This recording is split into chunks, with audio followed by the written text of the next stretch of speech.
Hello and welcome to Rauta's Tuska 2019 report or opinion video. Tuska, that is one of the biggest, if not the biggest, metal festival in Finland. I guess in a way it is. That is those festivals that are actually metal mostly and foremost.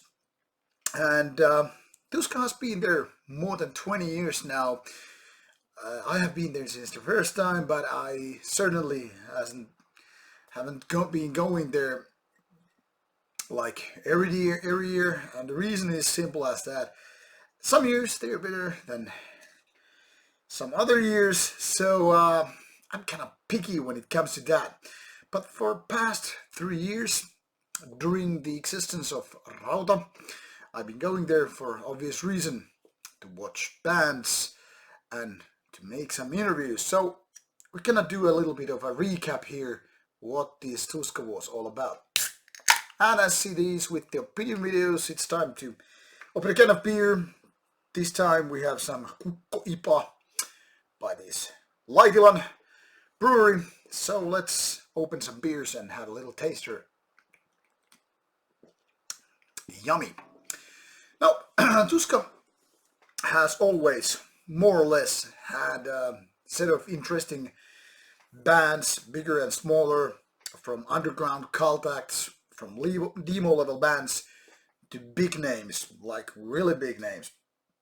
And this year the main attraction, like with hands down, was Slayer on Saturday, and basically my biggest reason to go to Tuska.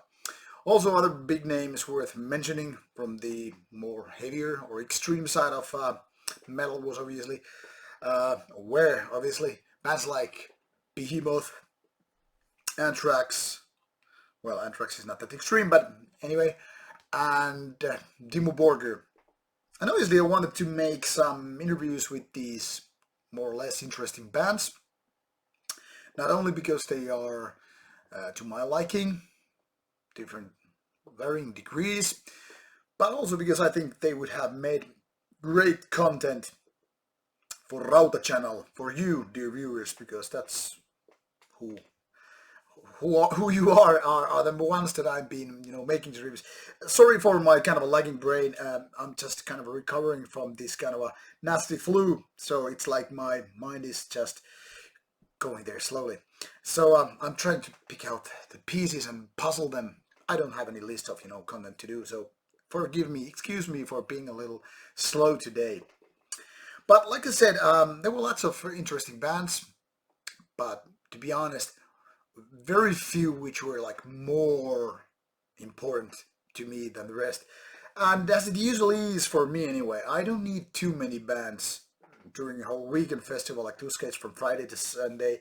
I need the bands that are actually that big that they make me want to cover the traveling expenses, book a room for the weekend, and just get those bands on stage. And like I said, I was planning to do some nice interviews with these bigger bands, but unfortunately everything basically went really like south with these plans. First of all, Slayer don't do interviews at all, it seems. They don't care. And this was supposed to be their last gig in Finland, like for the rest of their career life or whatever, so obviously didn't have a chance at that. Anthrax, I was kind of hoping to, because they're active and touring and whatever. No response whatsoever, just doing local big radio station, and that's it, it seems. And bands like Dimmu Borgir and Behemoth, no interviews, same goes for Opeth. Then I start going through my kind of a secondary list, and by no means this is no disrespect towards the bands, just like my personal preference, like I said, thinking you of the audience, as well as me having questions for bands that are more interesting for me. But I wanted to have bands like Amorphis, Swallow the Sun, etc. But pretty much no go in that area as well. Amorphis was once again too busy. So I was like, okay, this is not gonna be the Tuska for Rauta, which I was hoping for, considering that 2 previous years we've got bands like Meshuggah, Sabaton, Arch Enemy, Devin Townsend, etc. Creator, suicidal tendencies, brujeria, bands like that. So this time it seemed we're not gonna get the high tier bands, but just something else. Luckily, some bands were more or less friendly towards us, and interesting bands still, in my opinion. So we got some 5 interviews done. Um, Now that they are already filmed and they're going to the edit process in the coming weeks, I can pretty much reveal what we got to interview. And we got Swallow the Sun, we got Delirium's Order, we got Lost Society, and we got the Beelzebub's comic book creator, which is also tied to the band with the same name. That's gonna be something different, so I'm kind of happy about it. And then we got Duranti, a Finnish heavy metal, speed metal band, which didn't actually play there, but our newer member of the crew, so to speak, also let's welcome her to the crew of Rauta. She actually managed to kind of get those guys, hey, would you fancy an interview for us? And so we decided to do it. And then we have kind of a Tuska roundup kind of a video coming up to give you a certain idea of the whole area. Some interviewed random metalhead people there, and you know, whatever. So these two videos are basically overlapping a little bit, but you'll figure out when you see it that it's also a little bit different. So interviews didn't go as planned, but luckily those interviews I got to do were more or less nice to do, and they should not have the sound problems I'm sorry about we had at Steelfest. This time we had a little bit of better gear, even though not the best one. But anyway, some interviews done, and obviously it was a great weekend, all in all, when it comes to gigs. Anthrax was killing the crowd as always, really nice, pleasant to see, especially older thrash metal guys like me. Slayer was the absolute killer. Like, there was no chance for other bands to beat that awesome 90 minutes of pure thrash metal the old school way, mostly playing old stuff. So what can I say but Big Kippis, Skull, Cheers, Slancheva, Nasrabe, whatever. Great show by Slayer. I'm totally grateful. If this was their last gig ever I'm gonna see, at least I'm so very happy. And there were other bands which were more or less interesting to see, but to be honest, most bands I barely took a glimpse at. And why, you might ask, why would you go to a festival weekend to see only a couple of bands? First and foremost, friends. It's also about the mood, and like I said, it's also about the interviews. I did enjoy Swallow the Sun, playing their very atmospheric gig in a tent stage, Inferno stage called, and it was totally different compared to Anthrax and Slayer being on the main stage. Dimmu Borgir was kind of nice to see. It wasn't really that much of a surprise, really. I watched it quite far away. It's not really my band as such, but I like the new album, so it was kind of really nice to see them and, you know, playing big. Behemoth I totally missed because they played on Sunday, and that's when I was heading home. However, I managed to see Heavy Saurus, the kind of a Finnish spoken Finnish sang heavy metal, which was fun to see with their kind of a dinosaur costumes. I know it's aimed for kids, but that was one of the reasons why I wanted to see it. It was great. It was fun. And then I briefly checked out some of the bands. Delirium sort of seemed to have a great time on stage. Loudness I wanted to see and kind of interview, but it wasn't possible neither of those ways. And overall, Tuska, the whole area was so different from previous years because now it was once again 18 plus area. That is, previously, not since the beginning, but for many years it has been open for people of all ages, and that has kind of created a problem with Finnish legislation. That is, you have to have your alcohol in a kind of in a fence area, so you're not like you're not able to move around with your booze and whatever, which basically creates a lot of problem. Not only seeing bands, but of course meeting your friends. For example, if you're like in beer zone 1 and the other friends in beer zone 2, you're not able to move from one beer zone to another because the area between and the kind of where all these walkways and whatever are, they used to be free for all ages. So thus it was kind of a crappy to have this fenced festival area. This year there was none of that because it was now 18 plus, so the whole festival area was way better. There were some problems during the first day, Friday, because there were not enough toilet areas.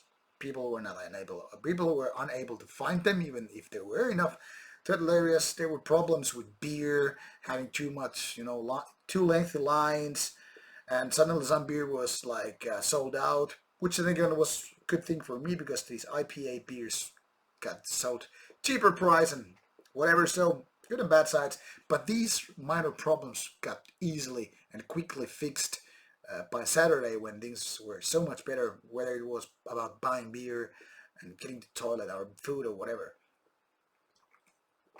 So the general atmosphere with Tuska 2019 was so much better than previous years in the terms of now it felt more like an adult festival rather than for kids and teens or whoever. And I think it reflected, not only because of the bands, even though that always means a lot, but I mean, Tuska broke its previous records. I think it was like 9,000 all in all, more than 2018, which was a big bump up. And some people even claimed that they was too crowded and all that stuff, which I guess in a way holds truth. But then again, I don't have any complaints. I mean, I'm used to that. Whenever you go to a big festival, there's gonna be a lot of people, especially when they're big bands like such as Slayer or Anthrax, or this time Amorphis playing kind of a special show with Nick von Giersbergen, or however it's pronounced, from Catherine and her own bands, and they were like doing the special set with the Queen of Time album and all that stuff. So I mean, like they were basically big bands on all days, and Helicopters on Sunday with Behemoth and all that stuff. I mean, obviously people are gonna be storming all over the place, and of course you will have queues for beer or beer lines or toilets or whatever. But in essence, I think it worked quite nicely. And the only thing which I have to complain, and this doesn't really concern regular Tuska viewer or visitor, is that now instead of having kind of a VIP lounge for both interviews and media people and VIP people, just press in general, now there was VIP exclusive, which then again was kind of dividing people into so-called elite or VIP status and the rest. And usually I don't expect press people to have any kind of special treatment. I mean, I don't care, to be honest. I'd rather hang out with my friends who are just regular visitors. But I mean, it used to be kind of a place to kind of a mingle and network and even make interviews, that VIP area. And now since it was off the grid basically for even press, we only had a small media room, which was then again good for interviews as long as everybody else kept the shop up. And that wasn't so easy because I mean now the only place where you could basically talk without gigs doing this kind of a background noise was room where I should have been talking more like this, whispering and all that stuff in order not to cause noise to the interviews. So it wasn't exactly the place for media people, meet up. And it was kind of depressing dark. I mean, it would have been totally perfect for listening to depressive black metal, for in terms of being kind of a festival room and whatever. Could have been a lot better. But like I said, it doesn't even concern the average visitor, so it's not like I'm gonna need to make a point. But I mean, my point in general is that whenever some things get better, like you take 5 steps forward, you always take a step backward. So it's not like we live in a perfect festival world. But overall, and all in all, I could say Tuska 2019 was a very, very nice festival. I enjoyed my festival a lot. I wish I had only bigger bands to do interviews with. And, this VIP press, whatever lounge, could have been totally different. But things are progressing, I think, and as long as I keep making Rauta, I don't think I have a reason to skip Tuska unless it totally goes for worse direction when it comes to bands and all that stuff. And at least I get to make some new contacts in a way, so things should be progressed for Rauta as well, if that matters to you at all. So my point, if you're coming from abroad or from Finland to Tuska, I think it's worth a shot even more than previous years. Nice festival, totally different than smaller ones like Steelfest or Turku Saatanalle, but definitely worth your visit if there are some bands you totally want to see, because obviously those bigger bands won't be playing at small venues and small festivals. So I mean, like, you have the best of both worlds. Big ones, small ones, go different places, save your money already, and all that. What can I say? Nice festival, nice weekend. Always already having this kind of a post-festival depression. So new adventures lie ahead, and I hope I will be bringing you more content and more interviews in the coming months as well, because festivals are the place to do them the most. But at least we have quite a few of them in line still for at least July and August. For September and beyond, I really don't know. Um, that's all. Thank you for watching, and see you around with Rauta festivals and beers.